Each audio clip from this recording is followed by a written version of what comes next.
প্লেয়ারকে বাংলায় চাপ বলে, আর যে ইউএসএ কে হারায় তাকে পাকিস্তানের বাপ বলে। দেখো এই সব বড় বড় কথা আমার মুখে আজ আসছে শুধু একটাই কারণে, কারণ আমরা ইউএসএ কে হারিয়ে দিয়েছি। ইউএসএ কে হারানো কোনো বড় ব্যাপার নয় বন্ধুরা, কিন্তু কালকে যে আমরা বিশ্বকাপের প্রথম ম্যাচে ইউএসএ কে হারিয়েছি সেটা আমাদের জন্য অনেক বড় ম্যাটার করে। সেই ইউএসএ কে যারা পাকিস্তানকে হারিয়েছিল বন্ধুরা আগের বিশ্বকাপে, সেই ইউএসএ কে যাদের উপরে পাকিস্তান ভর করে আমাদের মজা ওড়াচ্ছিল বন্ধুরা, তাদেরকে আমরা হারিয়েছি। তাই এই জয়টা আমাদের জন্য খুবই গুরুত্বপূর্ণ ছিল। যখন আমাদের উইকেট পড়ছিল 77 রানে 6 উইকেট পড়ে গিয়েছিল, তখন পুরো ভারত চাপে ছিল আর আমরা সেই চাপ অনুভব করছিলাম। সবাই বলে একটা প্লেয়ার কখনো ম্যাচ জেতাতে পারে না, 11 জনেরই দম লাগে। কিন্তু যদি এক সূর্য পুরো পৃথিবীকে আলো দিতে পারে, তবে এক ক্যাপ্টেন একাই ম্যাচও জেতাতে পারে, আর জিতিয়েও দিল। 46-এ 4 উইকেট পড়ে গিয়েছিল, তারপরে 77-এ 6 উইকেট। এখানে সবাই ভাবছিল ইন্ডিয়া তো 100 রানে অল আউট হয়ে যাবে। সেখান থেকে সূর্যা কুমার যাদবের কীর্তি সামনে এলো, 161 রান পর্যন্ত নিয়ে গেল ম্যাচটাকে। আমরা যদি 150 রানও করতাম তাও অনেক বড় ব্যাপার ছিল, কিন্তু ইউএসএ 132 রানেই নিপটে গেল। বুমরা ছিল না, তবুও বোলিং একদম নিখুঁত হয়েছে। আর্শদীপ একদম জেনুইন বল করেছে। কেন আর্শদীপ এত বছর ধরে টি-20 র্যাঙ্কিং এ 1 নম্বরে ছিল তা আবারও প্রমাণ করে দিয়েছে। সিরাজ দুর্দান্ত ফর্মে এসে গেছে বন্ধুরা।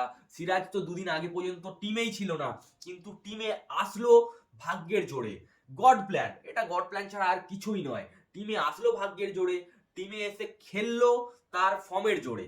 বরুণ চক্রবর্তী কি ইকোনমিক্যাল খেলা দেখালো, একদম পারফেক্ট বোলিং করেছে। হার্দিক ভালোই খেলেছে, হয়তো ব্যাটিং এ কিছু করতে পারেনি, বোলিং এও মোটামুটিই ছিল। সব মিলিয়ে ভারত ম্যাচ তো জিতে গেছে, তাই আর বেশি কিছু বলার নেই। আগেও বলেছি, আবারও এখন বলছি, এই ম্যাচটা মনে রাখবে সূর্য কুমার যাদবের নামেই। হয়তো 161 রান যদি না হতো তাহলে ভারত আজকে বিপদের মুখে পড়ে যেত, কিন্তু সেটা হয়নি।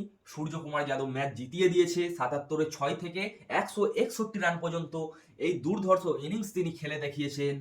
ভারতের ব্যাটিং খুবই খারাপ ছিল, মিম আসছিল অভিষেক শর্মা সবচেয়ে ভয়ঙ্কর ব্যাটার, সে যদি 1 রান করতে পারে তাও অনেক। ঈশান কিষানের অফ ডে, তিলক বর্মা খুবই ক্যাজুয়ালি খেলেছেন, সাথে শিবম দুবেও কিছু করতে পারেননি। আর হার্দিক পান্ডিয়া তো ওভার কনফিডেন্সের বসে একটা মানে এতগুলো উইকেট পড়ে গেছে, তাও হার্দিককে আমাদের মস্তি করতে হবে, 6 মেরে রান বাড়াতে হবে। ঠিক আছে, কিছু করার নেই, কিন্তু আবারও বলছি, এখনো বারবার বলবো, সূর্য কুমার যাদব ওয়াও ছিল, ফ্যান্টাস্টিক খেলেছে। সিরাজ বুমরাকে ছাড়া একটা চাপের মুহূর্ত থেকে ভারতকে বার করে আনে। একজন লোক টিম থেকে বাদ, ওডিআই বাদ, অকার্যকর বলা হয়েছিল তাকে, সে এসে প্রথম ম্যাচে প্রথম উইকেট নেয়, ম্যাচের হাইয়েস্ট উইকেট টিকারও হয়। সিরাজ সত্যি আজ দুর্দান্ত ছিল। আর্শদীপ তো আগে থেকেই খেলতো, বা এর পরের ম্যাচগুলো আর্শদীপের খেলার কথা ছিল, কিন্তু সিরাজ হঠাৎ ঢুকে একেবারে ফুঁড়ে বেরিয়ে গেছে। বরুণ চক্রবর্তী খুবই ইকোনমিক্যাল ছিল, 4 ওভারে 24 রান। অক্ষর পটেল 4 ওভারে 24 রান, 2 উইকেট। হার্দিক 4 ওভারে 34, নর্মালি ছিল।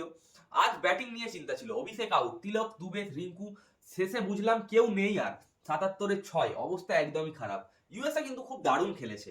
ক্রিকেট কারোর বাপের সম্পত্তি নয়, ইউএসএ কিন্তু আজ দেখিয়ে দিয়েছে ম্যাচের শুরুতেই। টুর্নামেন্টে শুরুতেই একটা রিয়ালিটি চেক হয়ে গেছে, ভারত জিতে গেছে। শেষ ভালো যার সব ভালো তার। 9 ম্যাচে টানা জিত, সাউথ আফ্রিকাকে উড়িয়ে দিল, অস্ট্রেলিয়াকে উড়িয়ে দিল। 25টা আইসিসি ম্যাচ খেলা হয়েছে বন্ধুরা, শুধু একটা মাত্র হার। আইসিসি ম্যাচে এত সুন্দর ডমিনেশন ইন্ডিয়া ছাড়া আর কে দিতে পারবে বলুন। শুধু একটা ম্যাচ হেরেছিলাম, ফাইনাল, তাও 2023 ওয়ার্ল্ড কাপের বিশ্বকাপ ফাইনাল।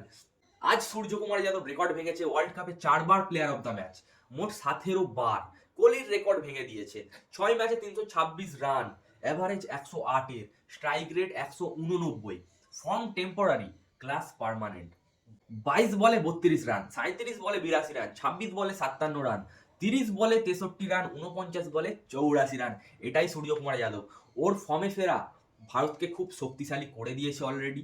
ঈশান, অভিষেক, তিলক, রিঙ্কু, এদের আজকে দিন ছিল না সত্যি, কিন্তু এরা নিজেদের দিনে পুরো টিমকেই ধ্বংস করে দিতে পারে, সামনের টিমকে ধ্বংস করে দিতে পারে লিটারেলি। অভিষেক শর্মার কথা বললে, 3 বার গোল্ডেন ডাক, সমস্যা নেই, যেদিন খেলবে সেদিন একাই ফুঁড়ে বেরিয়ে যাবে। কিসমত ভালো থাকলে আমরা বিশ্বকাপ জিতবো, এটাই ভারতের সেরা টিম, দানবের দল। আজ দয়া করেছে, পরের ম্যাচে খেয়ে ফেলবে। ভিডিওটি এত দূর দেখে থাকলে ভিডিওটি লাইক করতে ভুলবেন না, আর চ্যানেলে নতুন হয়ে থাকলে চ্যানেলটি সাবস্ক্রাইব করে নেবেন। আমরা চাই বুমরা দলে ফিরুক। বুমরা দলে ফিরলে টিমটা একেবারেই বিস্ট হয়ে যাবে। জয় হিন্দ, জয় ভারত, নমস্কার।